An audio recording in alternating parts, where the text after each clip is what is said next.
Сәлем арна көрермендері, қазақша тілді арнаның дамуына үлес қосып тіркеле кетіңіздер. Назарларыңызға алдағы күнгі ауа райының болжамдарын ұсынамыз. Қазақстанның 8 облысында дауылды ескерту жарияланады. Синоптиктер мәліметінше 18 қазанда солтүстікте, оңтүстікте түнде Абай ауданының орталығында тұман күтіледі.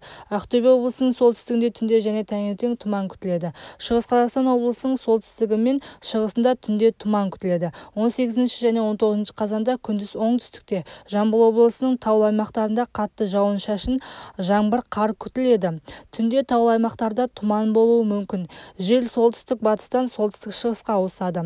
18 қазанда батыс Қазақстан облысының солтүстігінде, батысында тұман күтіледі. Оралда түнде және таңертең тұман болуы мүмкін. Павлодар облысының солтүстігінде түнде тұман күтіледі. Күндіз солтүстік Қазақстан облысының солтүстігінде, шығысында, батыстан, оңтүстік-батыстан екпіні 15-20 метр секундына жел соғады. Түркістан облысының тау асуларының күндіз солтүстік-шығысынан екпіні 15-20 метр секундына жел соғады деген болжамы бар.